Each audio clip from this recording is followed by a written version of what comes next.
this idea. And many people often ask such questions like, sir, is there any research gap? Is there any research area that hasn't been explored, that hasn't been exploited? Now this is an entire research area I'm giving you. Exploit, whatever you want to do, because very little has been done. Now, health communication research, as we know it today, is informed by many disciplines, naturally. We know that things like nursing, for example, or medicine, public health, communication, health communication itself tells you that it is about health and communication, which are different areas, but we are trying to bring them together. We are trying to juxtapose health and communication. So naturally, a lot of different areas of research, a lot of diverse areas of human activity will have to be brought together if we have to do successful and effective research in health communication. And here I want to give you three major types of research that happens in health communication. Why three? It is not like what are the types. I am speaking about multidisciplinary research, interdisciplinary research, and transdisciplinary research. These are the basics. And as far as any research is concerned, there will be multidisciplinary, interdisciplinary, and transdisciplinary perspectives.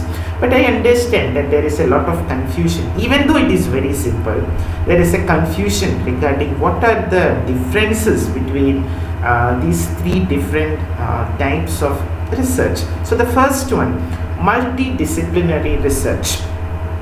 I will explain each of these using simple examples. So in multidisciplinary research, what we find is researchers from multiple disciplines independently investigating the communication aspect of a health problem, or researchers from different from the same communication discipline looking at the different aspects of the health dimension of it independently. Now this is the key word, independently. The researchers are not working together. Multidisciplinary research. In multidisciplinary research, researchers from communication, researchers from the health department, researchers from nursing, researchers from public health, researchers from, for example, people who are working on legislations that need to be made, people who are working on the communication theories. All these different people are studying how to do certain things in health communication research, but importantly, they are doing it independently. There is no collaboration happening between the various researchers. For example, let us take the corona situation, and we know that there are many people, despite the advantages that the government and the agencies are telling us. We are told that there are many advantages for taking the vaccine. You have to take both the vaccines. We are told all that, and there are certain rewards and punishments as well. Rewards in the sense, if you have to travel, you need to have both doses of the injection taken. Now there are many people who, for many reasons, aren't ready to take the vaccine. And we see that the people who have taken the vaccine are having a lot of advantages, definitely, but still there are people who aren't ready to take the vaccine. And some of them are worried about the future health ramifications. What if this will lead to death? This will lead to some side effects in the future, because nobody can verify the side effects of this Covishield or Covaxin. So how will we know? And if we do not know, why should I take the vaccine? And then there is a religious dimension where certain religious groups believe that this is an agenda by certain groups all over the world, where a certain through this vaccine they are also injecting certain ideologies into you, in the sense certain hormones and some people are speaking about some chips being injected into the bodies of the people, different types of beliefs. And I recently saw a doctor, and he himself was saying that he hasn't taken the vaccine because he believes that there is an ideological agenda that is going on this COVID vaccine. And we have also seen the conspiracy theories where people are saying that Bill Gates had said about this 4 years earlier. So many things are happening, and very informed people, even doctors and medical practitioners, are there who haven't taken the vaccine. Now, a lot of research is being done on how to persuade them to take the vaccine. Now, the problem is the obstacles that people face in taking the vaccine are diverse and varied.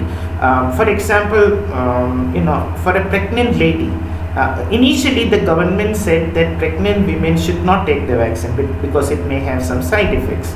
Then the government changed stance and said that no, it is not like that. Pregnant women can also take the vaccine. There are no problems. Now, people who, again, religion comes into the picture, beliefs come into the picture, and they believe that it may have adverse effects on the baby. A certain Christian sect says that it is an antidote to baptism. And I don't want my child to be baptized in the vaccine.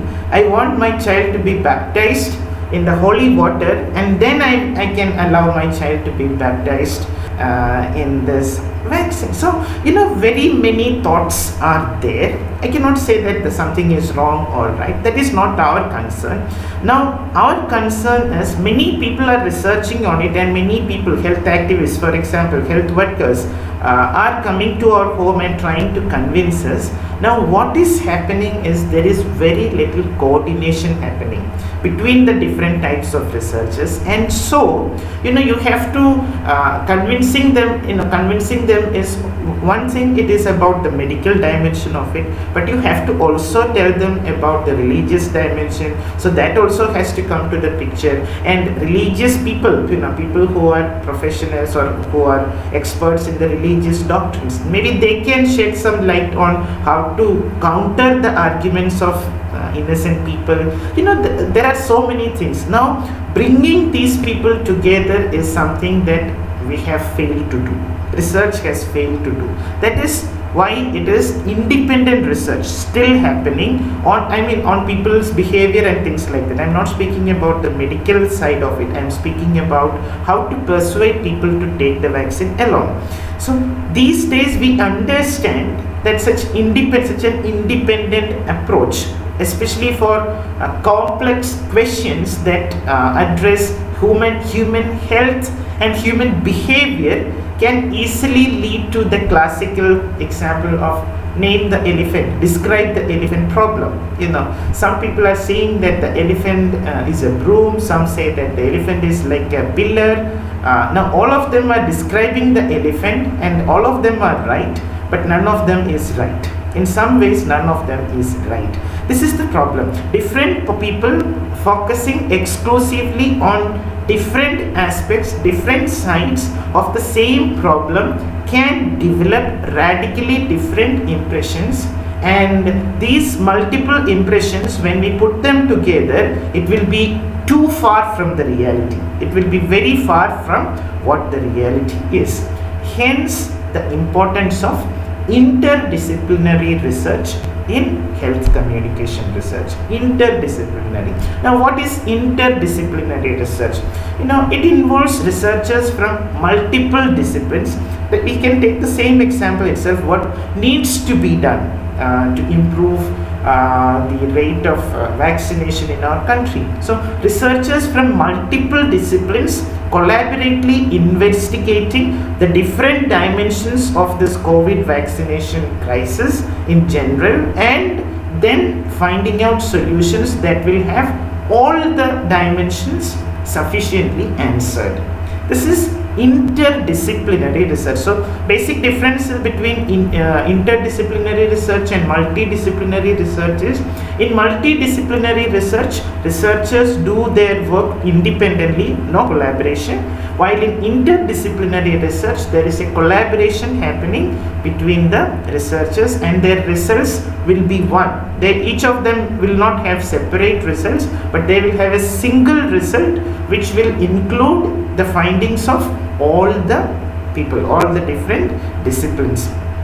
So, of course, they may be studying separate questions or they may be studying the same question. Here the question is, the primary question is, why aren't people taking vaccines despite the government taking a lot of steps to inform people, and despite the apparent improvement in preventing the spread of COVID for people who have taken the vaccine. Despite all this very obvious things that you can see, why are the people not taking the vaccine? That is the question. Now, different people may be addressing different aspects of the same question, but the difference here is that they are doing so in teams whose members bring different types of expertise to the same problem and who can learn from one another to address the problem in a more comprehensive and inclusive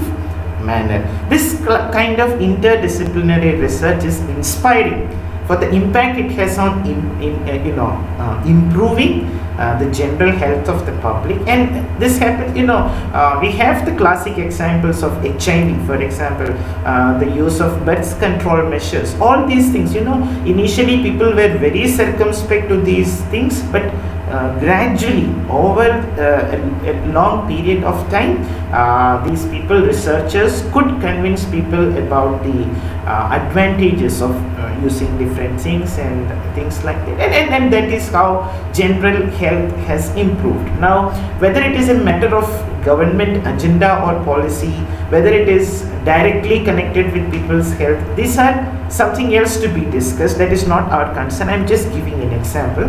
So it is exciting from an academic perspective. That is what I want to tell you, because of its potential to develop into what is called transdisciplinary research. This is the thing with interdisciplinary research. From an academic perspective, if you look at interdisciplinary research, the biggest plus point, the biggest advantage, from a futuristic perspective, is that interdisciplinary research can develop into transdisciplinary research. Now, what is transdisciplinary research? It is research that spans across disciplinary boundaries, spans beyond disciplinary boundaries, to create new theories and methods that integrate knowledge from multiple disciplines to address complex social problems. I can explain it using a simple analogy from chemistry, for example. In chemistry, we speak about mixtures and compounds. What is a mixture?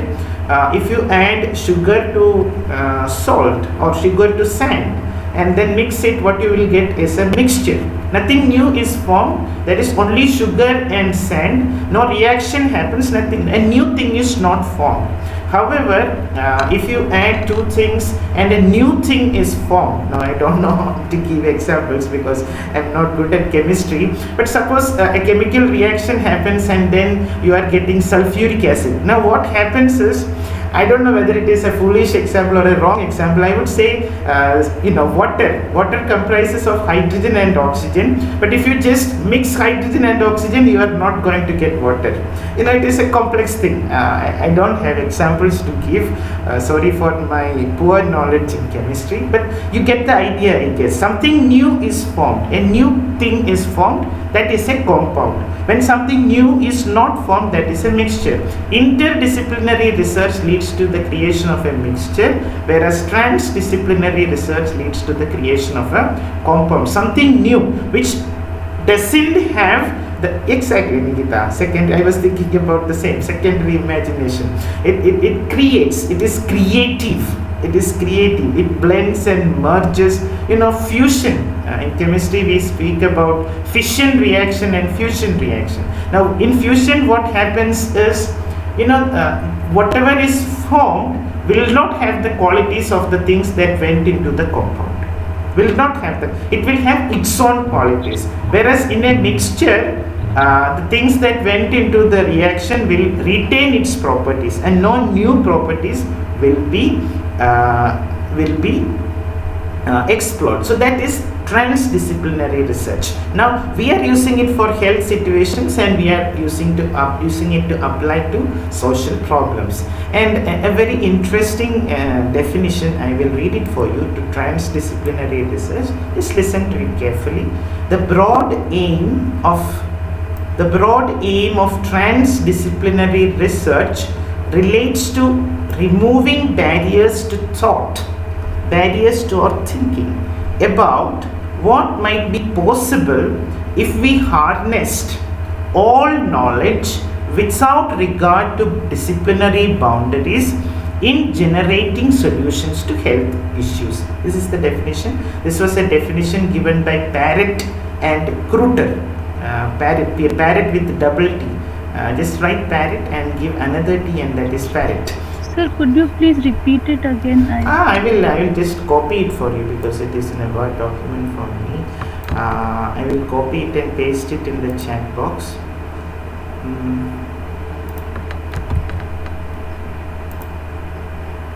Parrott and Kruter. The broad aim of transdisciplinary research relates to removing barriers to thought. Barriers to thought.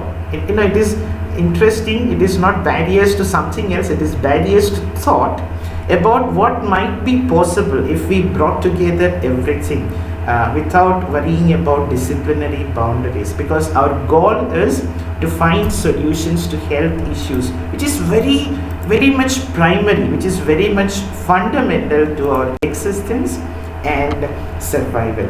I'm not going into further details of any type of research. Now this is the idea: multidisciplinary research, interdisciplinary research, and finally transdisciplinary research. Now, whatever the type of research be, this research in health communication theory is conducted usually from two perspectives, two paradigms. One is the scientific paradigm, and the second one is the interpretive or humanistic paradigm. Okay, a scientific paradigm or perspective to look at research is there, and an interpretive paradigm to look at research is also there. Now here too I will be taking recourse to examples, because examples would be the best way to make us, help us understand what these paradigms are. The first one is the scientific paradigm. Now I'm just taking the example of a particular research that was done using the scientific paradigm. Here the study was based on linguistics and a concept called polarity of words, polarity not of human beings but polarity of words. Now what is polarity of words? Maybe you may have come across this somewhere when you studied linguistics. If you haven't, I just explain in very simple words. I will give you an example as well. Certain words, it is not connotation. Don't think of it as connotation or subtle suggestion, nothing like that. It is about polarity. When we write polarity, we will write above a plus or a minus. When we speak about, for example, H plus, in chemistry you do that. When you are speaking about magnets, you speak about polarity. This is the idea, positive or negative polarity. Now what is the polarity when it comes to words? Certain words have what is known as negative or positive polarity, which relates to how words are used in sentences. For example, a very simple example that there is no reason why we do that, but we do that. I'm asking you, Nikita, do you have some samples from yesterday's question paper or some samples of net exam question paper? I'm asking Nikita, Do you have some samples of net exam question paper? And Nikita would either say, I don't have any, or she will say, I have some. Right? She will not say, I don't have some, and she will not say, I have any.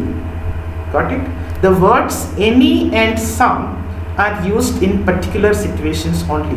Any has a negative polarity, whereas some has a positive polarity. So if you usually we associate the word any with don't, didn't, the NT word, the not word, whereas we associate the word some with the positive word. I do have, she does, they have something about positivity. So that is the difference between positive and negative polarity, and the word some has a positive polarity and the word any has a negative polarity. I hope you got it.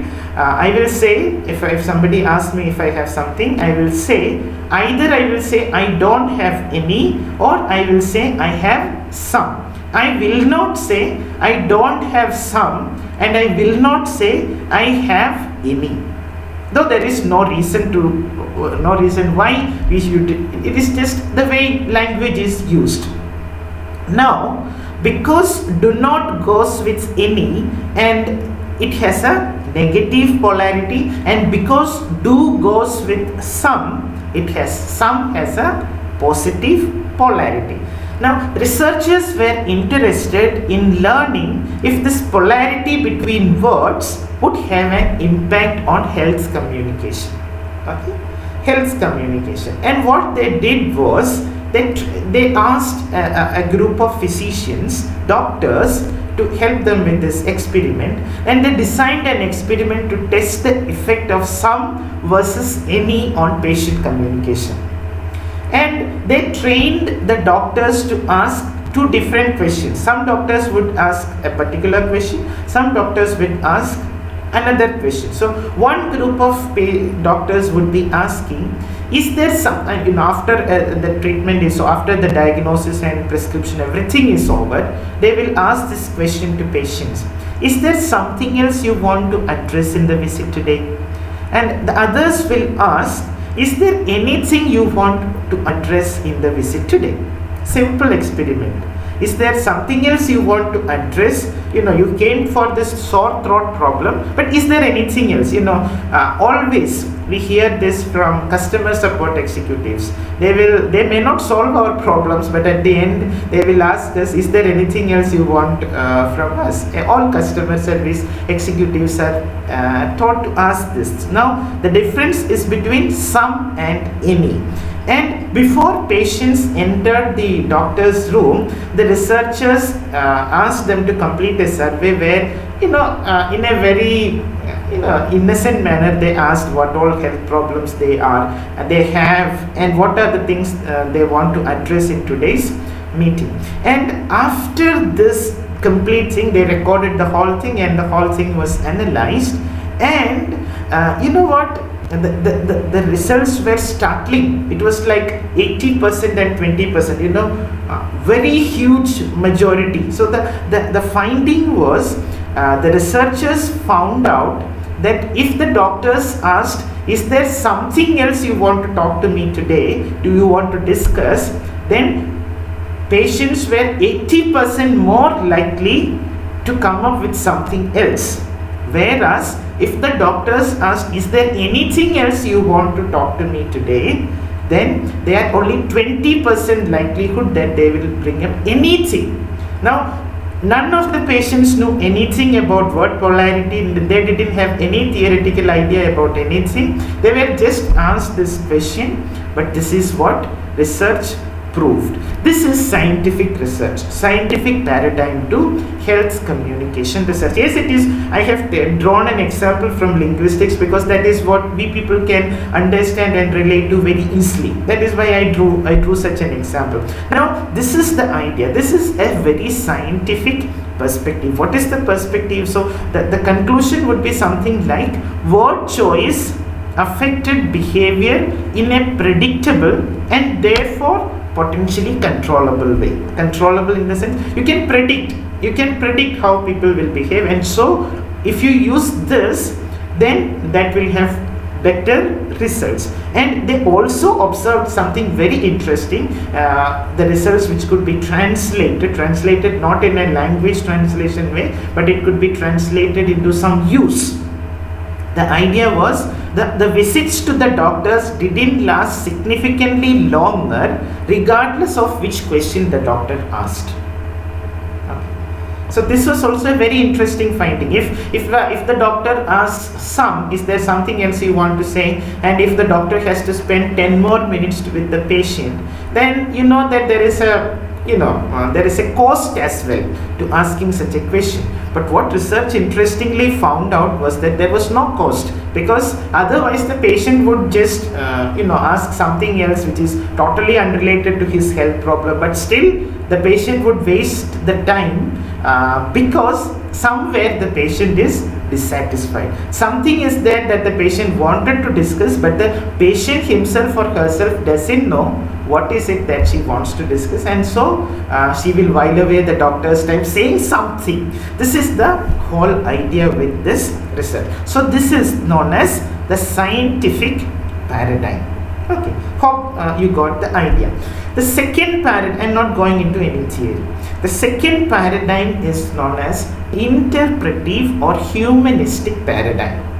Now, interpretive paradigm or humanistic paradigm is very little interested in conducting experiments, counting words, changing the word patterns, making generalizations, predicting things. No, that is not what interpretive paradigm is about. Instead, here the interest lies in understanding and uncovering the subjective situated meanings of the human behavior, understanding and uncovering the subjective experiences of the patients. Now here too it is better to give an example, and I will give you one more statement so that it will become clearer. According to the interpretive paradigm, there are multiple truths that are socially constructed by human beings in everyday interaction.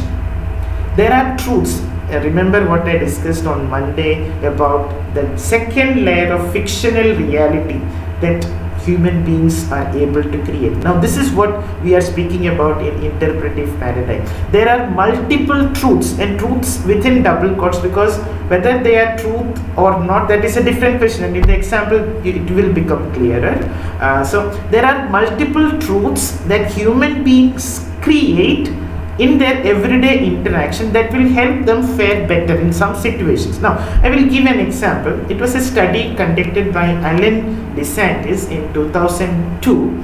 Alan DeSantis, this doctor, he was a chain smoker, and he used to be part of many clubs where they used to smoke cigar, not cigarette, cigar. There is a small difference between a cigar and a cigarette. So they used to smoke cigar, and since he himself was part of such clubs, he easily had access to all those clubs, and he could clearly, without any any fear of being found out, he could conduct his research. So he spent nearly 3 years and over 600 hours of videotaping. It was done without letting the other people know that they were being videotaped in this clubs where people used to smoke. He observed the participants again, they didn't know that they were participants until much later, and he also interviewed people, but again it was not an interview, it was like casual conversation, and the findings were very interesting. What he found was this: he found that regulars, people who frequent these cigar shops and clubs frequently, every day, 99% of the times they will be there. So such people, they co-created in a social way, they co-created pro-smoking arguments, reasons as to why they should smoke. So these are truths But these are truths within double quotes. We hear, people say that Jesus Christ himself made water into wine. So shouldn't we drink? Christ drank wine. There are people who say many such interesting arguments to refute the arguments against drinking, for example. So now this finding was this. There were 6 arguments. Now that is not important for us, but it is good for understanding what happened. So he found that 6 arguments were made by regular smokers of cigar to support their smoking, or at least to defend themselves when somebody came up with an anti-smoking argument. So these were the things that they said, and it is very interesting. First one, all things in moderation. We need everything. This was what all the smokers used to say, and it was a constructed thing. We need everything in moderation. We need little bit of this, we need little bit of that. If we don't have that, then life will be boring and we will become useless people. So we need everything in little bit. We are we are smoking every day, and that too for 1 or 2 hours. Now there are 24 hours and we are smoking only 1 or 2 hours. That isn't a big deal. So in moderation, and not drinking much. We hear people say, I don't drink much, just this much, just this much. So things in moderation. The principle of moderation is one argument that these people used to construct, and it was not just an argument, it was their truth. Now animals cannot create such truths. Remember that from what we discussed in the first session of this lecture class. The first argument. Second one, they were speaking about the health benefits of cigars. Now, there are some health benefits to cigars. If you smoke it, then you are less likely to have asthma. Now, in corona times, people are saying that if you smoke, what will happen is your nasal cavity and everything will be filled with smoke, and if there is any coronavirus, it will choke and die. It will choke in your nasal cavity and it will die. Very good. I was at Hyderabad, and there people said you have to eat a lot of masala and spicy things. What will happen is, when you eat spicy things, it will be burning. Everywhere it will be burning, and naturally corona will burn to death. So that is why we don't have corona. This is what Telangana people told me. I don't know whether it is correct or not, but I found it interesting. Second. So the second argument, health benefits of cigars. It has so many health benefits. Then third one, cigars are not cigarettes. Hey, you are speaking this about cigarettes. Before the film it says the statutory warning says cigarette smoking is injurious to health. Yeah, we also agree that cigarette smoking is injurious to health, but we are smoking only cigars, not cigarettes. So it is fine. We are not smoking cigarettes. Yeah, see, people who smoke cigarettes, very bad people, rascals. They don't have culture. They smoke in public places. What sort of things they are doing? We are good people. We are smoking only cigars. Then they have something else to come up with. Fourth argument, flawed health effects research. Hey, who said all research is perfect? We have seen so many research going wrong. Even Einstein's theory is being questioned now. So what if some other day, after 25 years, people find out that smoking cigars is helpful to health. So all these research, don't trust all these researches. And nowadays, if it was conducted nowadays, they would have said these are fake news propagated by WhatsApp. That would have been one of the points that they would have. These are just WhatsApp rhetoric. It's all fake. And then fifth point in support of smoking that these people invented, their truth was that life is dangerous anyway. You don't have any guarantee that you will live 500 years. Nobody lives. Now people who haven't been smoking at all have died very young. There are children, child mortality. Look at child mortality rates. Are they smoking?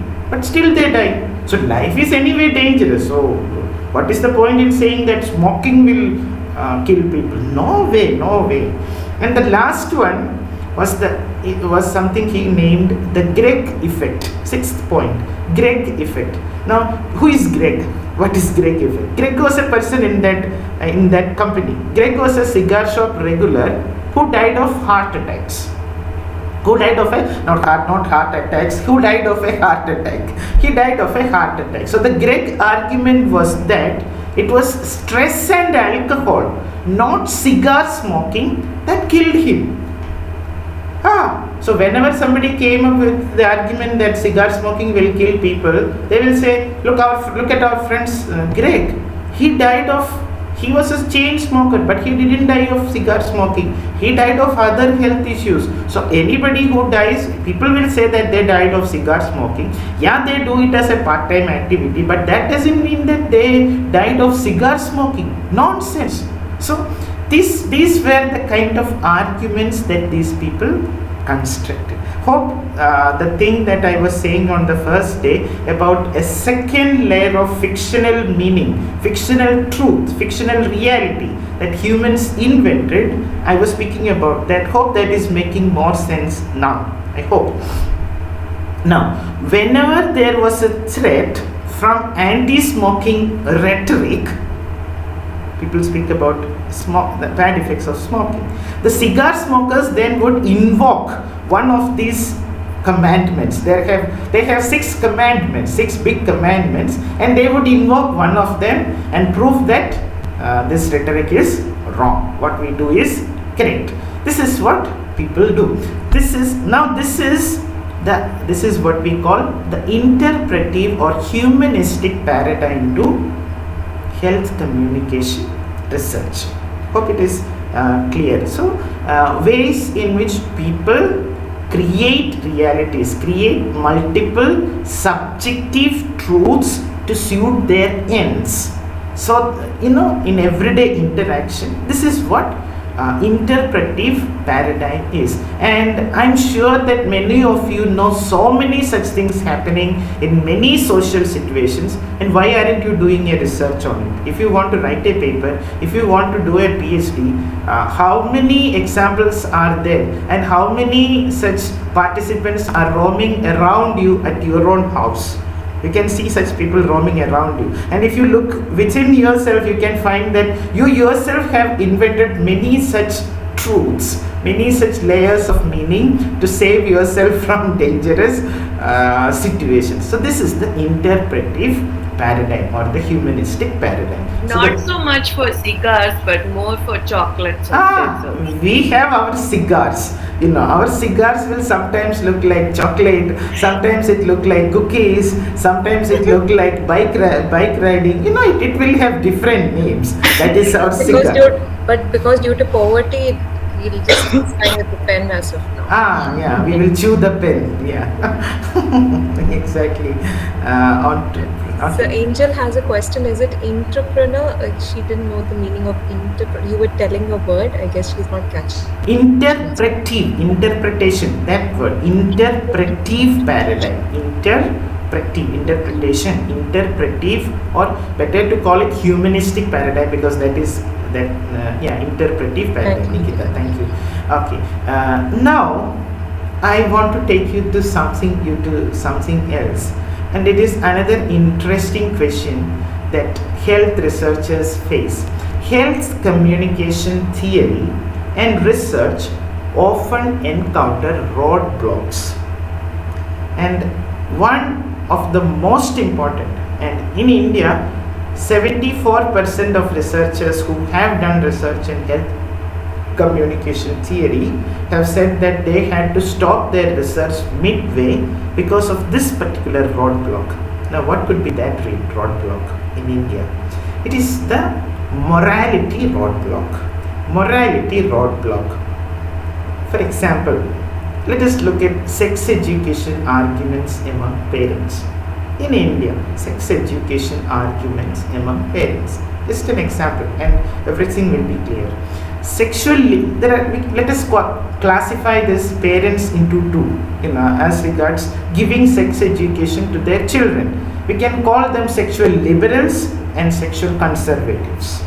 conservatives and liberals. We are dividing them into two groups. Now, sexual liberals see knowledge on sex as equipping their children, equipping individuals to make informed decisions about their personal things, and they are in favor of comprehensive sexual education throughout schooling, and if possible through colleges and afterwards in higher education as well.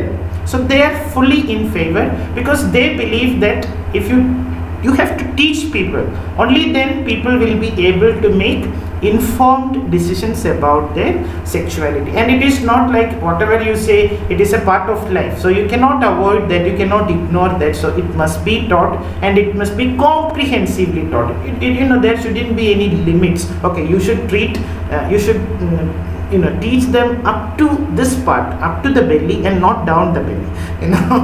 That sort of division should not be done. Everything should be taught, up to the belly, above the belly, or inside the head, outside the head. Everything should be taught. This is the sexual liberal parents' view of sex education. And the conservatives, they see knowledge on sex as encouraging young children and adolescents to have sex.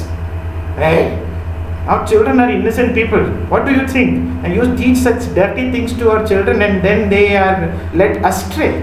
They become immoral people. What nonsense is this?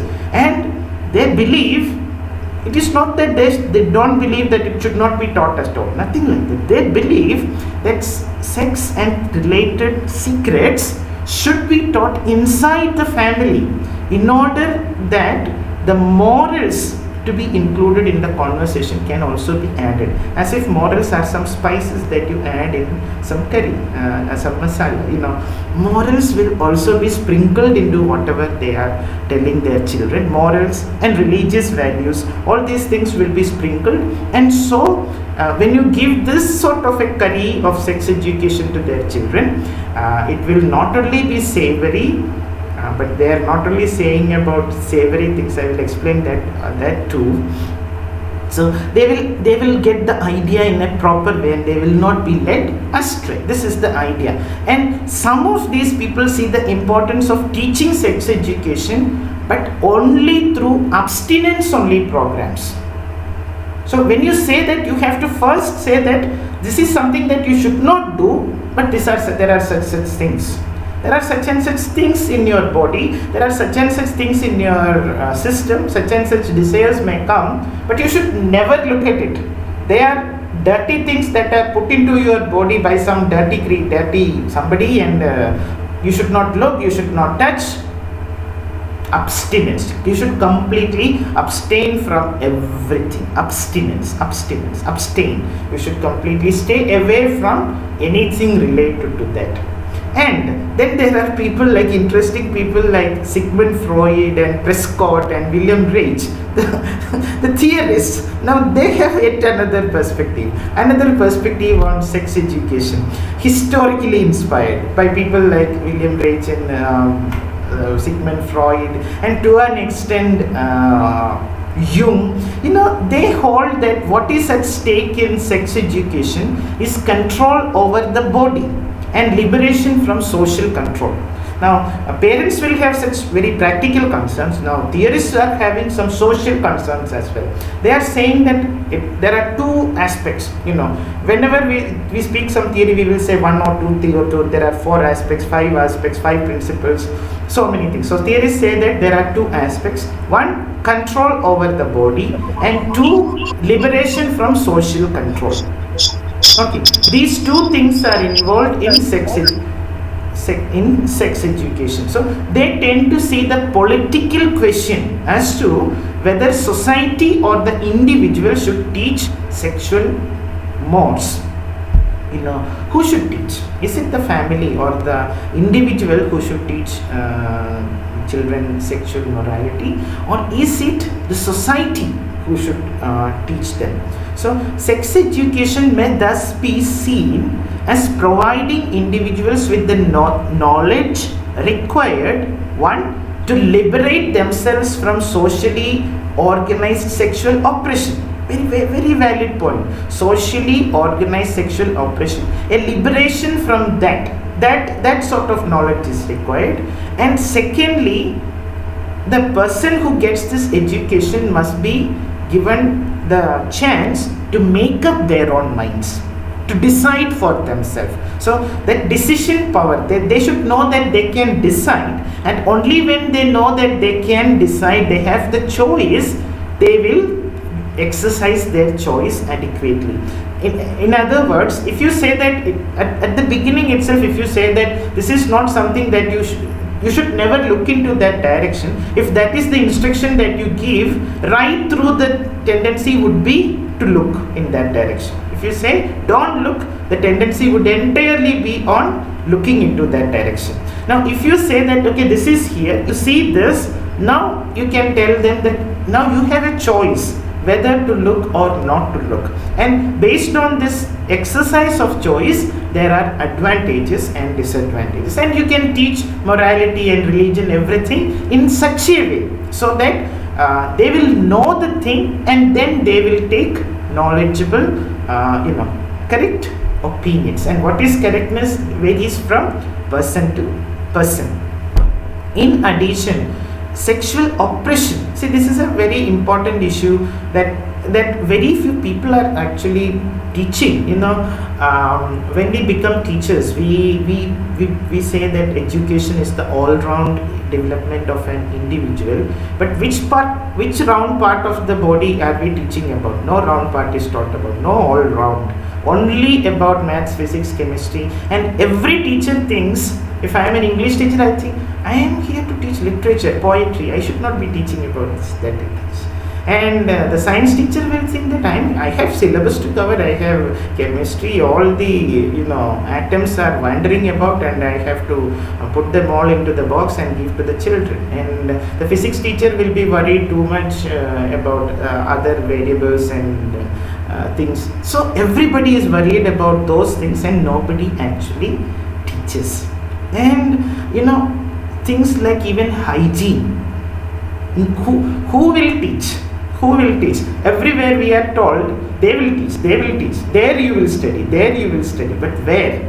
And by the time we are taught, we will have been mistaught a lot of things, and by the time we are taught, there will come a situation where we will not be able to unlearn all the unnecessary and wrong things that we have learned. So these are some of the issues in sex education. Now think about it. Any person who does, if a girl does research on something on related area, the family will say, my dear, what are you doing?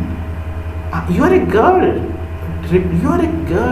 Why would girls do such things? We have to marry you off, and if you say that you did PhD on this, my goodness, no boy would be interested. And if it is a boy who is doing, he will face backlash from so many other people. People will make fun of him, saying that, oh, you want to have some connections with somebody, and that is why you are doing this such naughty research, that sort of thing. So it is, nobody can do research, everybody is prevented. We think that only girls are prevented, but boys are also equally prevented.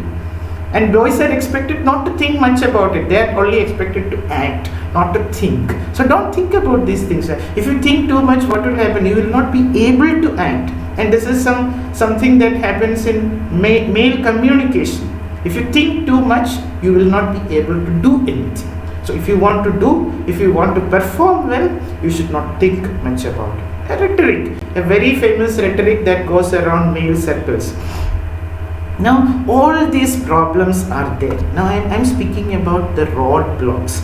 I have given you some viewpoints as well, the liberal, the conservative, and the theoretical. Some claim that certain sex education curricula that break down pre-existing notions of modesty, or encouraging as acceptance of what they consider as immoral practices, such as homosexuality or premarital sex. What will we do? See, if you teach so much about these things, they will learn a lot of things, and they will know about homosexuality, about premarital sex, and then they will go astray. So a lot of sex education is not necessary. It is okay that my child doesn't know much about these things. Let him be comfortable with that, but that is okay. Don't teach so much. Just to teach your geometry and trigonometry and elements and things. That is enough, because don't teach such dirty things. And of course, religion is a big issue. Though we have a history which celebrated homosexuality like no other culture ever did, nowadays we look at LGBT communities as still it is a very taboo subject, and they are not treated as human beings even. Naturally, people who believe that homosexuality and premarital sex are a normal part of human behavior disagree with these people. They think that, okay, it is human. Animals do that. Animals don't wait for marriage. Now, there are again rhetorics supporting and opposing. Now, is there a truth? All the truths are within double quotes. Religions. Now, most religions, I would say, teach that sexual behavior, any type of sexual behavior outside of marriage is immoral, psychologically damaging, and even physically damaging. And many people desire this morality to be part of sex education. Now, some people say that the school is not a catechism class. Some people say like that, catechism class in the sense you are not expected to teach all religion in the classroom. Now, parents say that if you are not teaching the religious dimension of it, then you don't have to teach anything at all. This is the problem. They believe that sexual knowledge is necessary or unavoidable. Hence, hence what they prefer is a curriculum based on abstinence. This is one major problem with our education system. If you look at not just this, anything, we are taught don't. We are not taught this and this. This is the opposite of this, or this is the other side of this, and you can choose. If you choose this, there are this such and such problems. And that is how we can have knowledgeable individuals who can take correct decisions. But instead, we are teaching them abstinence. And I don't say abstinence is bad, but that should come from within. That should not be based on a punishment model, punishment reward model, informed choices, exactly. That should not be taught based on what are the punishments or what are the rewards that you will get. That is a wrong way. Even if you are saying that God will give you heaven or hell, that is a wrong way, because is God a rewarding agency? Sweepstakes committee chairman, is God the sweepstakes committee chairman who will give you awards based on what you do? No, God has far better things to do. Why should we make God a mere judge in some dividing people, ding ding ding? No, that is, these are the questions that people have to address, religious considerations. And another major controversy. Now, this controversy hasn't reached India because we are not at all thinking about it. But this was a controversy that was raging in many European countries in the first decade of the 21st century. Now that has been settled, and that is part of curriculum. The question was whether LGBT sex education should be integrated into school curricula. LGBT education. Now, what is it? LGBT education? It includes teaching students of safe sex practices for lesbian, gay, bisexual and transgender individuals, and also general instruction, general knowledge on topics related to sexual orientation and gender identity. We were never taught, I think, that we have something called a sexual identity. And our application forms ask us so many things which have nothing to do with us, like our religion and caste, which doesn't have anything to do with us. But none of the application forms ask us what is your sexual orientation. And if it asks such a question, there is this classical joke, sex, you have to fill. And the person wrote, not interested. He had to write either male or female, but he wrote, not interested.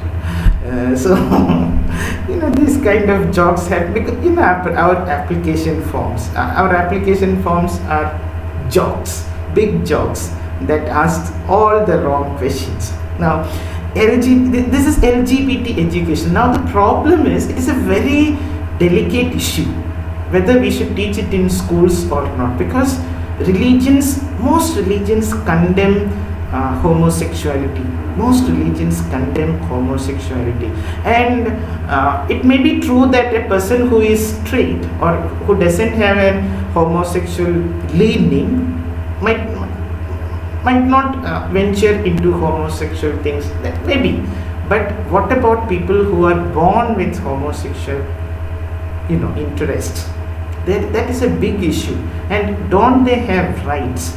Now religions tend to recently we have seen, for example, the Pope of the Catholic Church, Pope Francis, he has said that God is not sitting there to judge you based on whether you are straight or gay, and whether you are making what you are doing in the bedroom with a man or a female.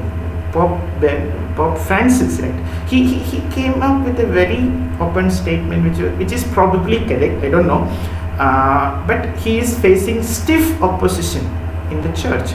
And Pope Benedict XVI, I'm bringing in the popes because Pope is usually the authority when it comes to moral matters, and other religions may not have such a central authority to speak on moral matters.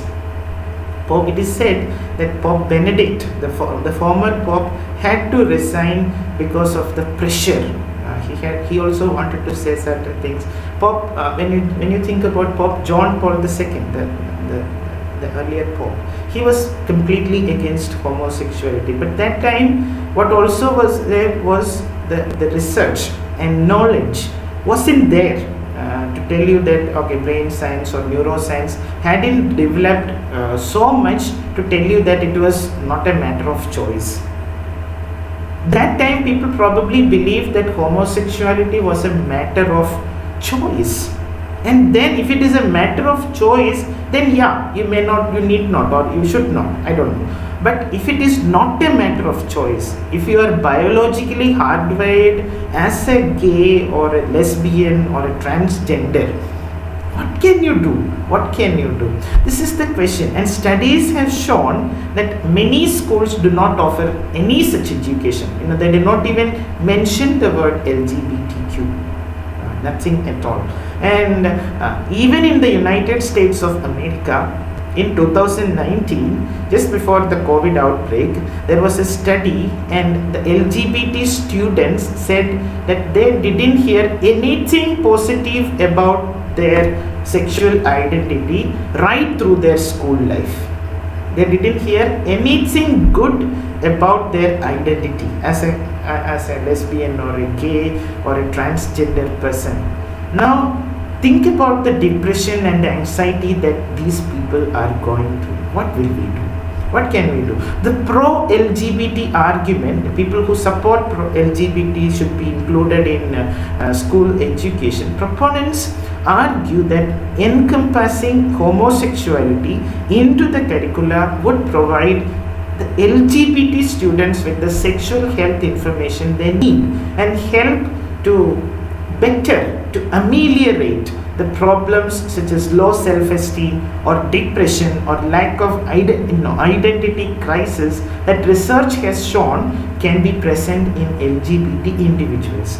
Now, when a school introduced LGBT into its curriculum, what happened was they said, okay, you do it, go ahead, but we are taking our children back. There are many other good schools in the country. In the US it happened. We consider the US to be very forward. Now this is what happened. Parents said, no, I don't want my child to be taught these things. If you want to teach LGBT students, and if you care so much about them, start an LGBT school and teach them. And I won't allow my child to be taught these things. Now these are sensitive issues. We don't know whether a child, these days children know everything far better than us. That is another thing.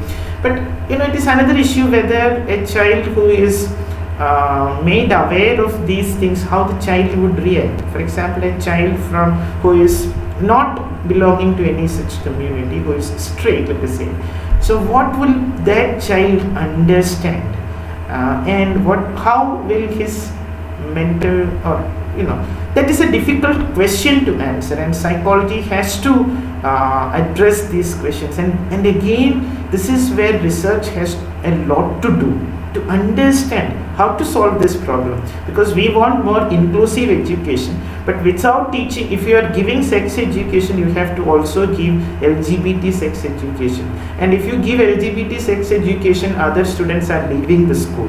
Now what is the solution for this? We don't have a ready-made solution. We can say that we want to make the parents, awareness programs for parents, but even then, with so much at stake, wouldn't be easy. And how many people are genuinely sure, and do we really know? We think that we have to be more inclusive, but are we 100% sure? I don't know whether I am 100% sure whether LGBTQ rights should be given. I teach like that because that is what I want to teach, but within me, am I fully convinced? I am not sure, because when I think about such a thing, when I think about it, I feel like vomiting. For example, a homosexual thing, I feel like vomiting. Now, how can I allow my child to be taught something like that? This is a problem, and it's a difficult question to answer. And one of the core topics here is the question of identity. The identity topic presents lesbian, gay, bisexual, and transgender identities as possible. See, even in LKG, they say that even in kindergarten, you have to tell the students that you may have an LGBT identity, you may be a lesbian, you may be drawn, because children grow very fast, not like the way we did, or not like the way our ancestors did. Now children grow very fast, so they should be taught that there are such and such things. Otherwise, in UKG, the student will ask the LKG teacher, why didn't you tell us about transgender rights? That is the situation. We have this instance when mother and father tell the child, you were gifted to us by God, or you came down the river, and the child asking the parents, so wasn't there things like sex and things like that during your times? Nowadays people are having children like that, but in your times, was it like this sort of gifting and things like that? Was that how children were born? Now we cannot hide anything from children, because the internet is there, and if they get a clue, they will find everything.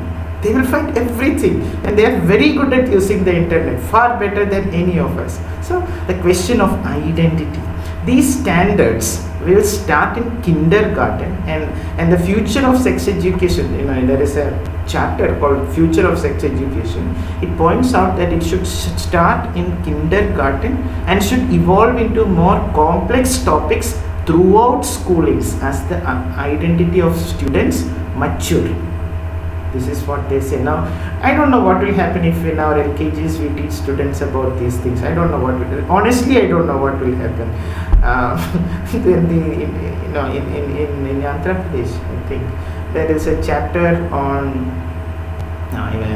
Maybe this audience is not good enough to say such things, or maybe I am a little shy to say such things in open. So, and what is the anti-LGBT argument? The anti-LGBT argument says that it would be disrespectful to some religions to expose students to inappropriate topics. What is appropriate? What is inappropriate? They say that including homosexuality in the curriculum would violate the parents' rights to control what their children are exposed to, and that schools should not inflict a particular political view on students. Why? Because still, even today, LGBTQ is a matter debated by the political parties. And we know certain people became leaders because they supported the homosexual agenda, and certain people lost their throne because they supported the homosexual, if it is an agenda, homosexual idea. There are so many problems. Currently, many sex education curricula do not include LGBT topics, and research has reported that students often feel that they do not receive adequate instruction in LGBT related topics. That is where things stand as regards sex education. And always remember, it is just another part of health communication, and it has to be communicated, whether it happens at school or whether it happens at home. Forget the controversy, forget the arguments, but children have to be taught basic things. This is something that we have to understand, and parents, especially teachers, even in schools, teachers have a responsibility to tell this, because they will be misinformed. That is a big issue, and even today a lot of information that is available is misinformation. So this is an important part of health communication. And research also, there is a lot of scope for research, because it is a taboo subject. Because it is still a taboo subject, a lot of research needs to be done. Now, why study theory? Why study theory? We know that communication is a very practical thing, and after the first day's class, I got a message from a person in our course who said that, sir, you are speaking too much theory, and we want more takeaways in practical lessons. And with all due respect to him, I asked him whether you attended my session. He said he did not. I asked whether you attended the activity sessions. He said he did not, but he promised me that he will attend all these sessions when time permits. Now, I don't know, if it is me, I will not attend anything, because I have failed to do so many things whenever I have thought that I will do it later. Anyway, our syllabus says that this is what I should teach, and I will go ahead with this, with all this respect to everyone who believes that we shouldn't study the theory. And I will also want to present to you why we should study the theory. So, Kurt Lewin, a noted psychologist and one of the forefathers of the communication discipline, is known to have said that there is nothing so practical as a good theory. There is nothing more practical or so practical as a good theory. Why is a good theory practical? Because it helps to guide our research. Sure, we could just decide to study some communication phenomenon with no theoretical guidance whatsoever, because we know everything about communication. We don't need any theory. But how do we know where to begin? How do we know what questions to ask? How do we know what is important to look for? How do we make sense of the data we gather? How do we even know what kind of data to gather? These are questions, and I know that you will differ, but I always believe that a sound knowledge of theory is important for any activity, and you are doing communication activity every day. That is what you are doing 24 hours. You are either communicating or not communicating, but it is all part of communication. Yesterday we talked about how silence is a part of communication. So you are always communicating, and if you are always having this activity, then why not have a little bit of theory to support whatever you are practicing? Just an argument. And something that Leonardo da Vinci said, something that I always say when I teach literary theory as well. He who loves practice without theory is like the sailor who boards a ship without rudder or compass and never knows where he may be cast. He who loves practice, by hearted, you will need it. If you are a little interested in theory, you will need it anywhere. So, he who loves practice without theory is like the sailor who boards a ship without rudder or compass and never knows where he may be cast. That kind of sailing is highly impractical and downright dangerous. Let me tell you, it is dangerous. You may be very adventurous. Adventure is good, but a little knowledge is a dangerous thing, my dear friends. A little knowledge is a very, very, very dangerous thing. So it is highly impractical and downright dangerous. You have no idea, if you are boarding a ship like that, you have no idea where you are going. So unless you are extremely lucky, like say Columbus, or of course he had a plan. There was a method to his madness. You are not going to discover any America, and probably your lungs and kidneys would discover how salty the water is. Right, and this is what is going to happen. Chances are that you will go adrift at sea or possibly get shipwrecked. All the best. That is what doing a theoretical practice is like. A theoretical practice. So I will not agree if you say that we want a lot of practice and practice is the only takeaway. No. Practice you can do all the time, but who will give you the theory, or where you will, because you are procrastinating, right? If you will read on your own and understand and make your own theories, fine. What about people who don't and who are yet to attend a single session and still blaming the course for not having practical things? I don't know. I can only empathize with them, because I was also like this once upon a time. Anyway, and something a little more theoretical. What about, health communication is also worried about love versus like. I want to keep it very simple. That is why I say love versus like. Romantic love versus physical love. It is a big controversy. And this is another roadblock that people are facing. Yesterday we were discussing, or I think it was yesterday, how unromantic doctors will be. Right. Now we were speaking that because we don't have any doctors in our group. Now what if we are saying the same thing in a community of doctors? Just imagine.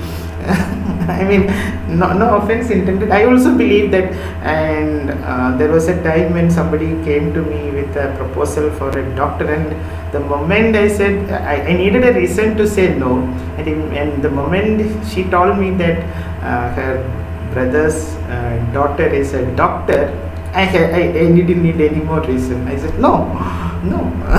So she was a dentist too. Worst thing. I would interest. Anyway, no offense intended to anybody. So the majority of people, 70% of people, see a happy physical relationship as very important for a successful romantic relationship. Love versus like. A physical relationship as very important. 70% of the population believe that it is very important for a good romantic relationship, and this same study also showed that this is higher than the percentage who considered adequate income. 53% said that adequate income is important for good romantic relationship, but 70% said good physical relationship is important. And then others said, there were 46% who said that shared interests are very important if you need to have good relation. And it is not just about romantic relationship. Let us call it relationships at large. What are the things that we require in for our relationships to succeed? And that is another area health communication theory has a lot to offer. Thanaraju sir, your audio is unmute. Can you please mute yourself? Yeah, thank you. The idea, people who are more satisfied with their physical lives tend to be more satisfied with their overall relationships, and it is not just about their partners but with everyone, their friendships, everything become better if they are physically satisfied. And it doesn't always mean sexual relationship. Physical satisfaction can even mean having good food, and the food type of food you want, and having a full belly. Now of course when we speak about physical, we always think about sexual, and that is what we understand, and we think that it is a good way to speak about sexual things if you can use the word physical, because you don't have to use that star words. Now the interesting part is, despite the prominent role of sexuality in the maintenance and quality of relationships, sexuality research and relationship research developed historically as two distinct research traditions. Multidisciplinarity. This is what happened.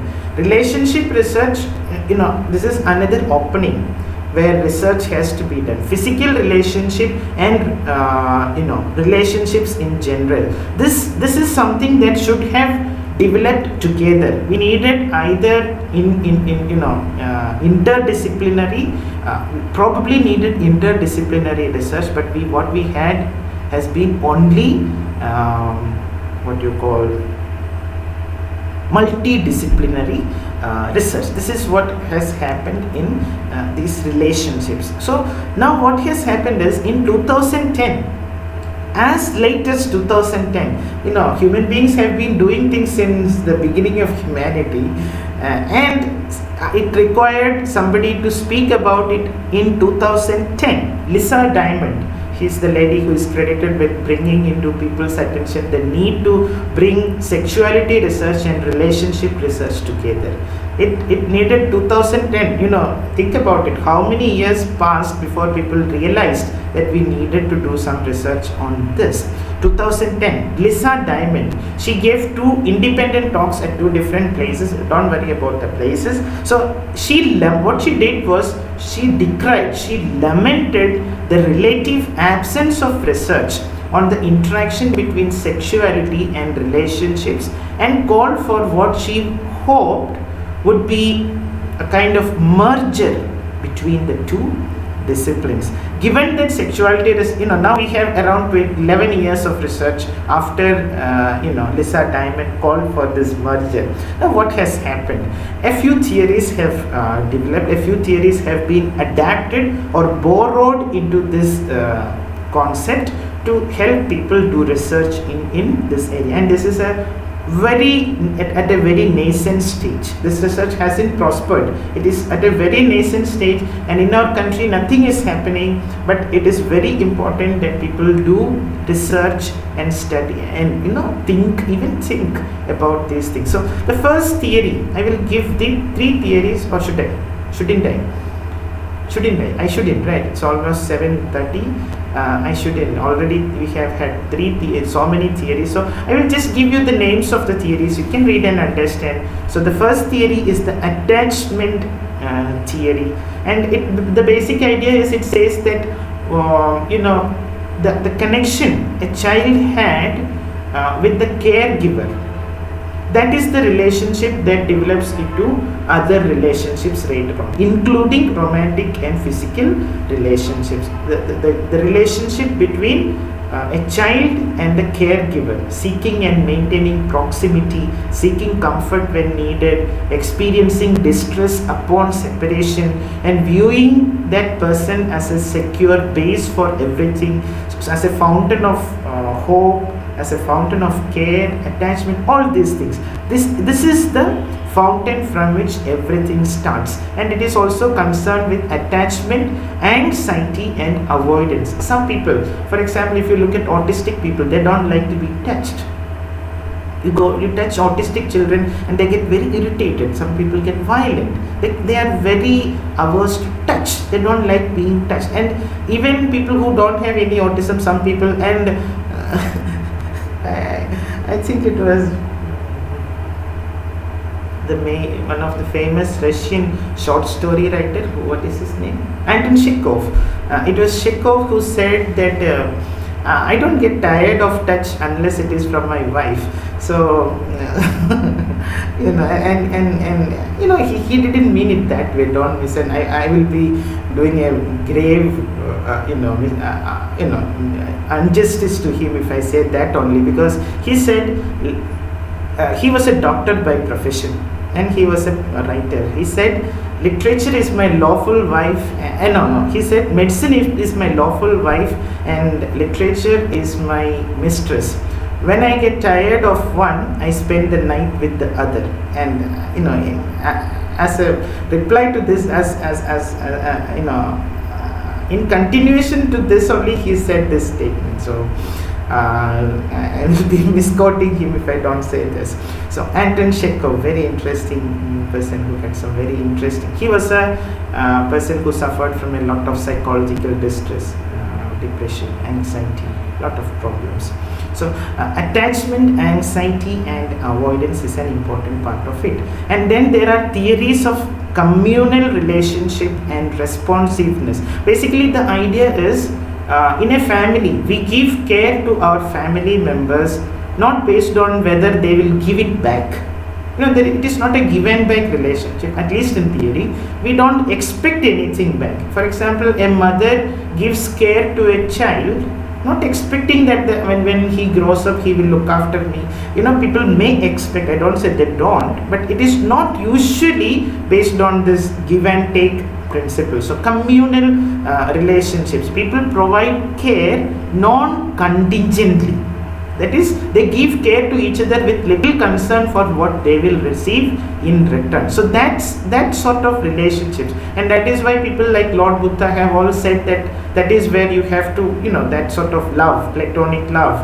We say so many things. So that sort of love is better, and that is where we will have more sacrifices happening as well, because there people are not looking at what they will get back get in return for what they have done, and trust, in all these things can grow. And there is another theory too that you can look at, and that is known as the self-determination theory. It is based on 3 factors: competence, autonomy and relatedness. So basically, how free you feel in the company of another person, how free, how much liberty you feel, how much comfort you feel, how much how confident you feel in the presence of another person. So these are things that can determine whether a relationship can be successful and healthy or not. So with that I will wind up. Competence, autonomy and relatedness. That is, relatedness means feeling connected and feeling understood. Feeling connected, feeling understood. So the motivations for entering into any relationship can be viewed on a continuum from goals that are more self-determined, that is motivations arising from a person's own interest, selfish interests or values, to those that are less self-determined, like that is driven by external rewards or punishments. This is the basic idea. Don't have to worry about these theories. I think it is good to know these things, and you can study these things. Self-determination theory. There are many theories of communal relationships and responsiveness, and also this attachment theory. Attachment theory is a very beautiful theory, and I think in psychology, people who are interested in Jung and others, they have Jung offers a lot. From child psychology onwards, how it develops. So attachment theory is a beautiful theory which you can apply not only to your literary text but even to our lives and our relationships. So that ends today's lecture, and that ends our discussions on health communication. I know I haven't discussed everything, but that is not possible, because if I have to discuss everything about health communication, we have to conduct a single course for that, and in 2 or 3 days I won't be able to do that. So thank you for your patient listening. Thank you so much, sir. Thank you, Snehaji.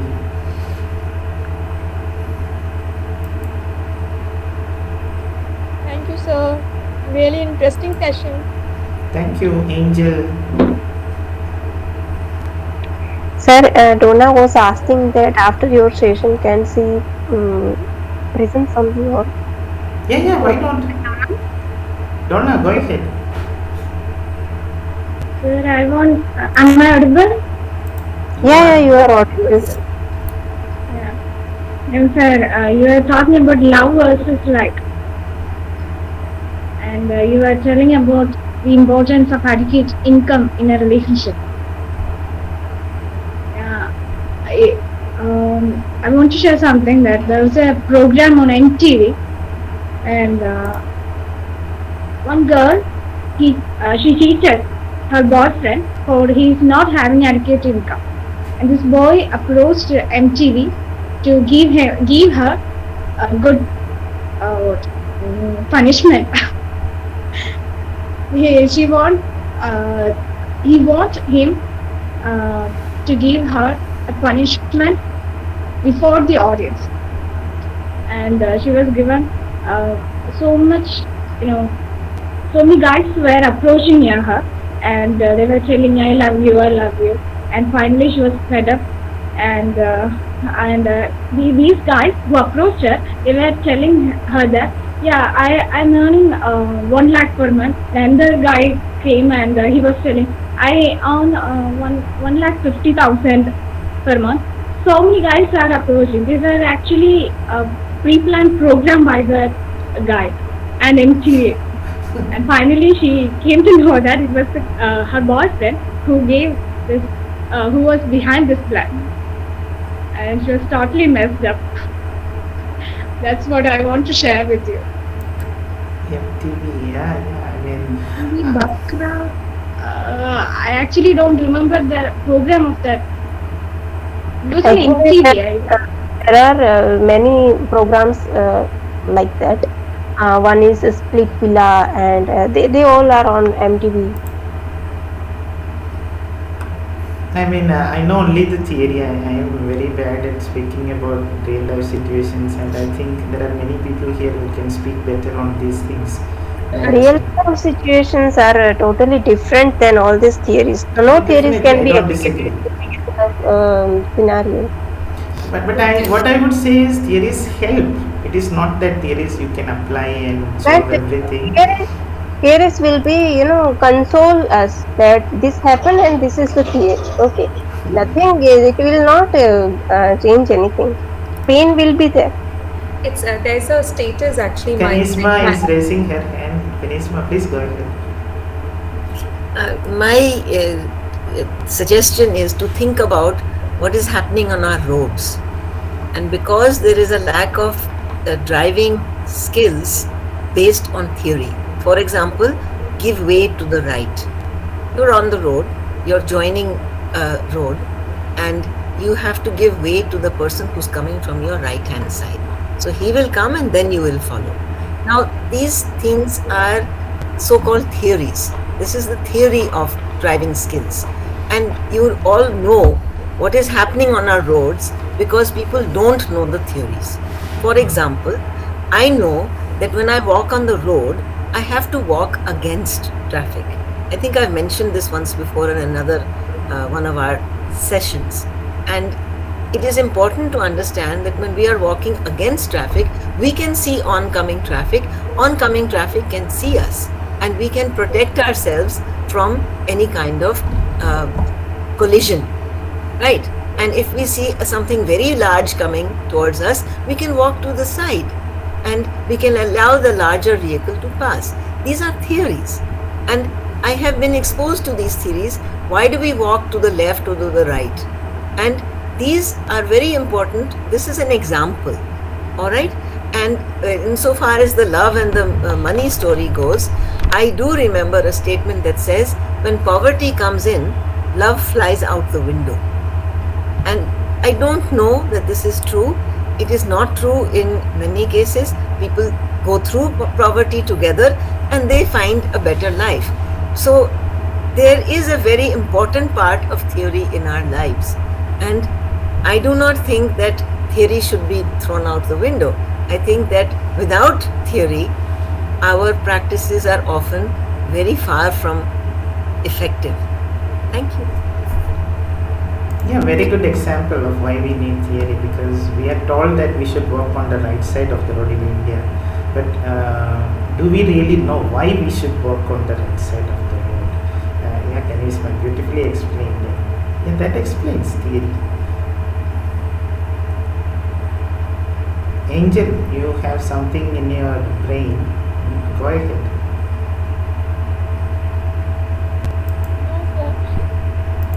No, you had some naughty thought in your brain. You were smiling. I saw that.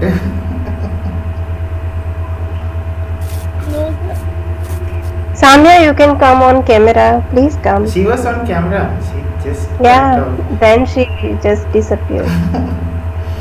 See, angels can appear and disappear. That is the Yeah, advantage of that's being true. an angel. That's why her name is Anjali.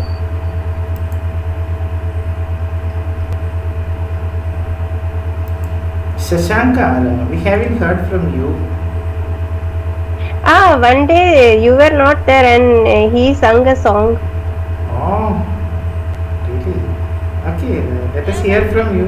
Sneha ma'am, I am waiting for your song. Please sing a song. No. See, why I remember this. No song today. Let them. Yeah, Shashank, please go on.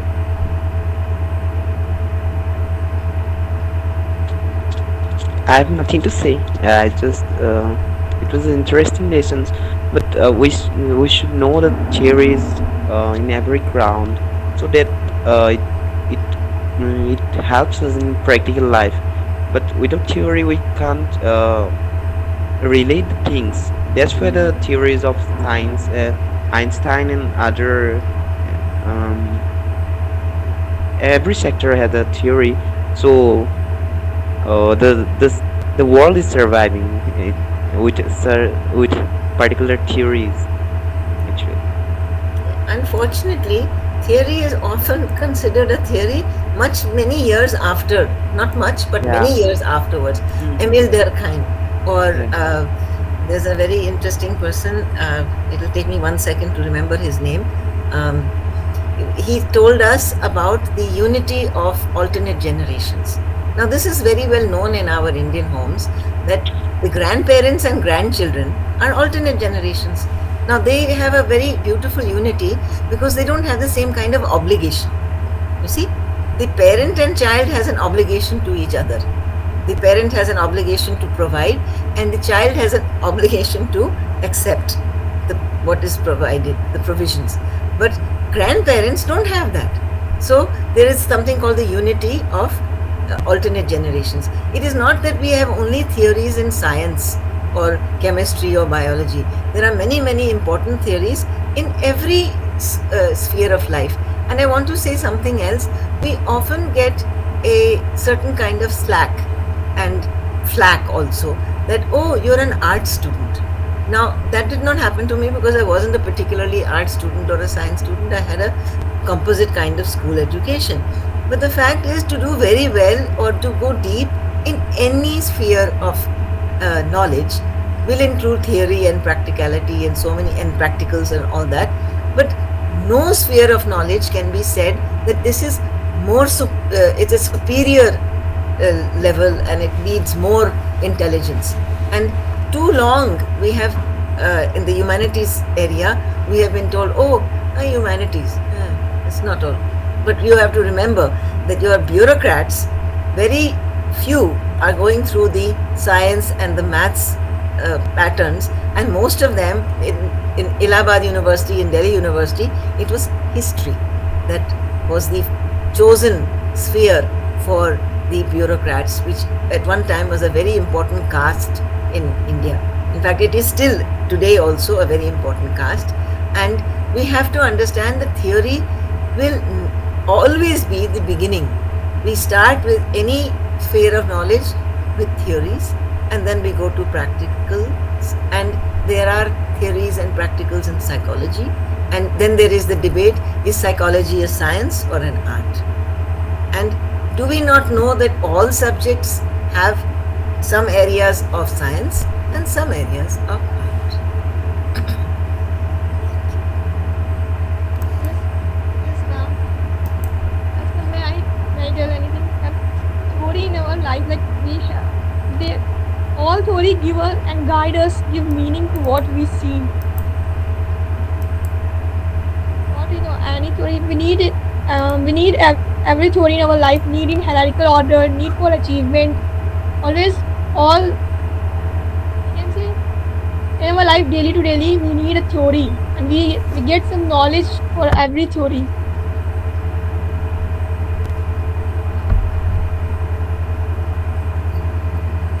So when you were talking about having interdisciplinary having one result and multiple multidisciplinary having multiple results. How about the results of transdisciplinary? Because it is going beyond barriers. So how will the results be like when you go in transdisciplinary research in a particular area? Will it have multiple? I don't think that it is about one result and many results. I don't think I said like that. No, you didn't. I was just asking, how is it?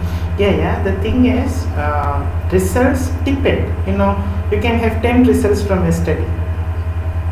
Right, you can have 10 results. Results, if you look at the number of outcomes, it can be looked at quantitatively or qualitatively, and it varies. Now, what happens in, you were asking about transdisciplinary, right? Yeah. Go ahead. Yes. No, actually, multidisciplinary, you said that we are looking at one particular subject at different, independently they are looking at it, right? That's how. And interdisciplinary, it is going beyond, like multiple discipline collaboration, that is interdisciplinary.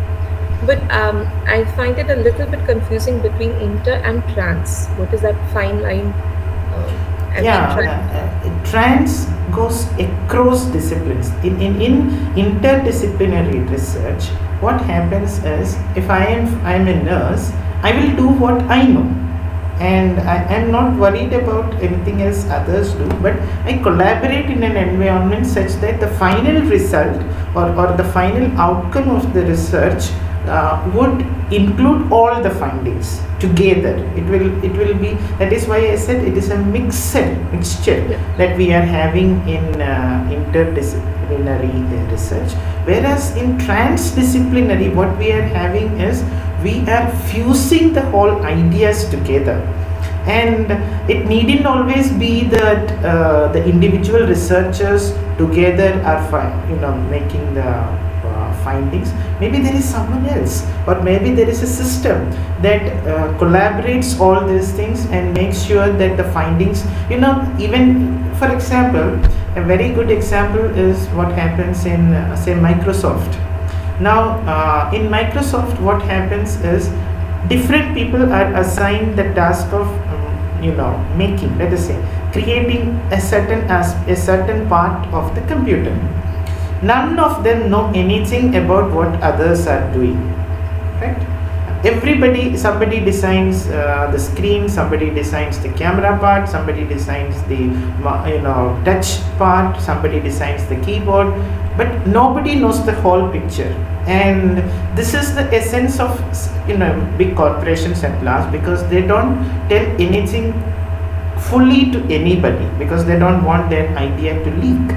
Nobody knows, and at Microsoft nobody knows, and then we will think that there must be somebody on top of that group who will know what everyone is doing. No, nobody knows, but the result is a perfect computer, a perfect laptop. This is how transdisciplinary research can happen, because each person everyone needn't know everything about the whole research, and it is not important also. For example, if I know everything about the research that my team is doing, what can also happen is my findings may get affected. My findings may get influenced by what I am doing. Recently, I read a conversation an interview with a director, and he was saying that he didn't want his actors to know the climax of the story or the entire story, so that they will act only the scenes, they will not act the story. And why not? Because he will tell them it is not hiding or anything, but there are meta acting scenes and all in movies where actors will be acting as if they are acting and things like that. So why they are doing that, if they know why they are doing it, they might behave differently, they might do that differently. So and I forgot who that director was, and I found it a very compelling argument. I don't know whether it is correct. Is it a Malayali director, Ashik Kabu? No, not Malayali. It's a Bengali, I think. But I'm not sure. I don't know. I don't remember. I don't have any idea. I just read these ideas in a magazine and I found it interesting. I don't know whether it is true, but so like that in transdisciplinary, the best way to understand transdisciplinarity is as a fusion, where you don't have the individual elements, the characteristics or the features of the individual elements that have contributed to the final result will not be clear. You will not know. Is it like sambar is like interdisciplinary because you know the individual thing, but then dosha is like everything is I don't know. You're hungry.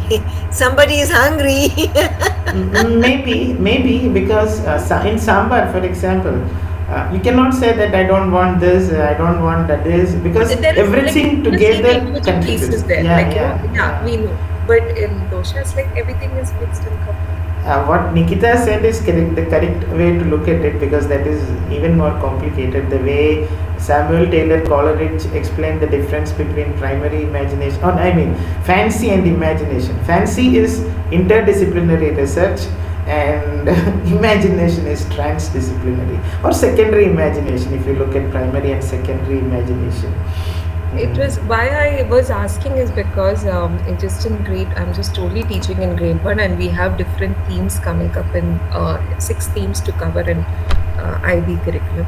So we were going through different themes and we found it extremely difficult through online to teach to these kids and relate to these kids on different themes, be it manners or rules or be it the first theme was culture and everything. We were finding it very difficult. But once we jumped onto this particular how we express ourselves relating to stories, suddenly everything became very very beautiful. Children could relate to stories. And then we are okay, now we are going to take everything with a particular story because it blends very beautifully. Even music or art or whatever it is or math, because we found that word problems can be actually a story. There is a story about word problems addition. So we were like, wow, and with the advent of that, and when we gave some technique like story jumper, it's one of my colleague Sajjan, she just introduced it. Little children can actually publish their, make their characters and make their storybooks on their own. Now it's like half of our work is done because they are exploring stories and through literature, and that's a beautiful process of transdisciplinary. I've been the second year, but I've still not completely understood. Somehow we are doing something and it is ending up beautifully. And though I speak a lot about theory, I always believe that we should not worry about theory. We should know theory, but we should not worry. What Christ said, law is for man, man is not for law. We have theories, but we should not live for theory, and we should not say that, okay, this goes against the theory, so it is wrong. No. If it is correct, then the theory is wrong. So we should have that attitude, and I think we should be adaptable, and we should adopt theories to be adaptable. So theories are there to help us. We are not there to help theories, or we are not there to prove theories right. We are there to test theories. And let the theories be there, and we learn these theories only if they help us. Otherwise just ignore them. Don't worry if it is transdisciplinary or interdisciplinary. Whatever happens, whatever the children teach you from your experiments are far better lessons than whatever I can teach from any theory. Definitely. Yeah, because the other day we took for a plant. I just remember. Yashri ma'am is leaving early today. We didn't get her take on anything. Okay, Tata, take care. Ankana, I'll just keep on talking about this matter. Chitra, come on. Please speak up. Daman. Rebecca ma'am, where are you? Yeah. Where is Rebecca ma'am? Missing.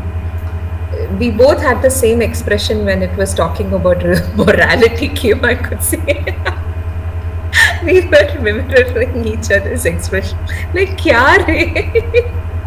What has morality got to do with sex education? Two things are different completely, Yeah, the vaccination part. Vaccination is another thing altogether. I don't know why they're torturing us with the vaccines now. Now there's a booster dose also that you have to take. We're not done with two. There's an annual booster dose. It's just, I think I'm forced to believe that it is just, to get Gandhiji into their pockets. So, I don't know, maybe they are being a little careful also, extra precaution. I don't blame everything that the government You do. come across so many cases where people have taken both doses and maybe after a month or two they do contract COVID and they have fatalities. It's not like it's going to protect you at all. But the statistics are Exactly. supporting. The fatalities may also be because of other situations where the person is Comorbidities. already immune depressed. Deficient, Or there's another word. Immune yeah. deficient. Yes, immune deficiencies for other reasons. Comorbidities. I mean, I'm talking about youngsters, healthy people. Comorbidities. But Comorbidities. youngsters, you think that youngsters don't have diabetes, youngsters don't have heart conditions, youngsters don't have blood pressure? No, it is that it is possible that there are many conditions that will cause fatality and we don't know. So, okay, there will be exceptions.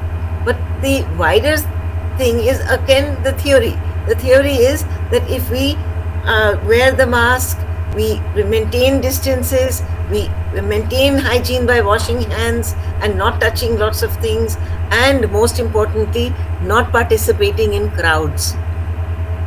Okay? Yeah, that's And- a fair point. But what's happened, at least what we are noticing in Chennai, is that a lot of the people are vaccinated now. I wouldn't say like not maybe 75%, but even lesser, probably 50 to 65% people are vaccinated. They have taken both doses of vaccine, but right now, the kind of fear that we had a year and a half ago when it came to wearing masks or social distancing or using sanitizers, you don't see that anymore. You walk down the street and you hardly see 2 people out of maybe 30 wearing masks. The rest of them have their mask only at their neck. And why are they wearing that mask while driving? Because the police will stop them, and when they see the police, they have to put it on. Otherwise, there is a 300 rupee, 400 rupee No, we fine. have a very natural. And crowds, believe me, it's horrible. Probably this is the case in all of the metros. But with all the, festivals like Diwali, and now we have Kartik Deepam, and very soon we're going to have Christmas and Pongal. So we have all of these festivals. So there's a lot of crowd. Everywhere you see, there are crowds and crowds and crowds. It's like back to how it used to be a couple of years ago. So we don't know if that fear is gone because they feel like, okay, we've taken the vaccination, we're not susceptible to this anymore. But now with this Omicron coming up again and doing the rounds, I don't know if it's really doing the rounds or just on WhatsApp and media, but it's kind of scary in a way. Because how much can you isolate yourself? How much can you? Because when you go out, you are wearing a mask and you are doing the only thing. But everybody else around you does not have a mask. Nobody else is even practicing social distancing. They're like dashing each other and walking. And when you're the only person doing it, they look at you like, what happened to you?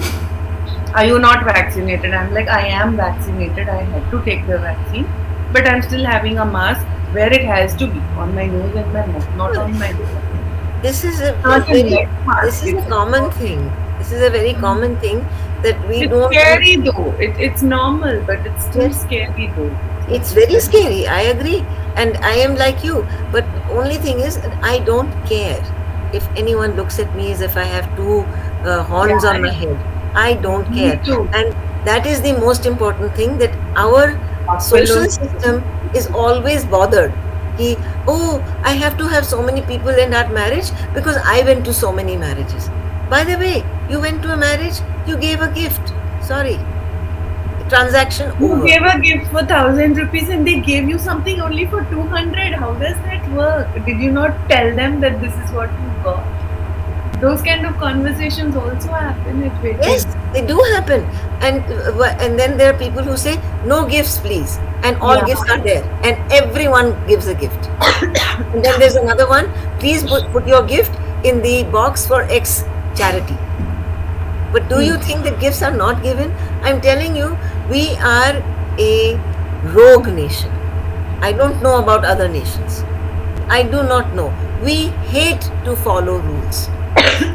When we follow a rule, we believe our personal freedom has been compromised. Not realizing that if we maintained our rules, we would be actually awarding freedom to all. Today, somebody, I had very urgent work of some paperwork that I had to send to my brother. He has to go to England because of the burial and so on and so forth. So the person who was driving me is a very competent person. He said, I have to be wrong to be right. What did he have to do? He had to drive in the middle of the road so that other people would not bully him by pushing him to the side. Yeah. So, and he explained himself. He says, I have to be wrong. I have to be wrong to be right. And with such a sorry state of affairs. No, it shouldn't be like that. I mean, Yes. we're all. Yes. The minute we understand that rules are going to set us free, the rules are not going to compromise our personal freedom. And I think Manu Beta has agreed with me that we are a rogue nation because we don't like to follow rules. How many people stay for the whole session? How many people are able to come on time? I do accept that people have other things to do. I accept it. But it is acceptable to come. I have been part of webinars. You come on time or you don't come. Bye-bye. It is true. Yeah. Because we don't respect other people's time. And I'm horrible. Today I had to tell this lady I don't like to have servants because I don't know how to manage them. I'm a bad manager. So one day she comes early because the lady downstairs is not there yet. The another day she comes late because another lady has asked her to come early. I said, every time I'm the person who will not have you on time. Don't do this to me. You know? It's not about what's convenient for you, it's what's convenient for her. It's like she's doing you a favor. Yes, and she is. Because if she didn't do this work for me, I couldn't do the work I do. So, Right. and we also have to realize that we never ever compensate our maids and helpers. I don't like to call them maids for the work they do. I earn 75,000 rupees because I pay 2,500 rupees for various help, whether it's ironing or it is washing and cleaning or whatever. By the way, this is all very theoretical. I don't earn 75,000 rupees and I pay 2,500 rupees. But this is what it is. And when we realize that the percentage that we are paying is totally rubbish, and what quality of life do they have? And we give them a sari once a year and we fuss that, oh, we have to give new saris for their festivals. For their So health, we have, I want to talk about giving. And the other day, the beautiful writer Khalil Gibran was mentioned by Nina, and that has been part of my life since I was very small because my mother was a great Khalil Gibran fan, and she used to buy this book, The Prophet, and give it to all people for their birthdays and things like that. We are book people. We're all mad people in my family. We're all. The fact is, giving is not because you have. You know, if you give something that is extra, you haven't given anything. You've just got rid of your garbage. Yeah, right. You're making space for new stuff to come in. You're But just if you getting give rid something, exactly. If you give something that you need and you do without it because you're sharing, that may be closer to giving. That may be. Hi, Aditi. Angel is Doing going to it pray for better. all of us. Angel says that she will offer I am prayers with all Teres to get internet access. Oh, Ankana has been waiting for so long. Please join us. No, I'm not really waiting. I was just listening to everyone speaking. I want to thank Manu sir for this session. I was missing 2 or so sessions for the last 2 days because I had work at the department. But I was so glad that I got to stay for the. You almost have the whole work at the session department. today. You look like a baby girl. I thought No, you were I'm a PhD student. Oh my goodness. You are so cute, like a cute baby girl. No, I'm a PhD student at the Center for Comparative Literature. Wow. Wow. And what is your topic like? Could you share that My with us? my topic is about travel writing. My MPhil was also on travel writing. I'm trying to extend that topic and reach into the subjects of other authors also. I basically work with Bengali travel writings because I found that those have not been really worked on yet, and they are all books that are out of print, so I have to work a lot to find them out and look at them and try to understand them. And Manu sir's words on theories were really very important, but for me, a theory, really like theory, but for me, theory is like speaking. I have to always remind myself that I have to do it, I must do it. I cannot go without doing it. So it's a bit hard for me, but I'm trying. Well, I want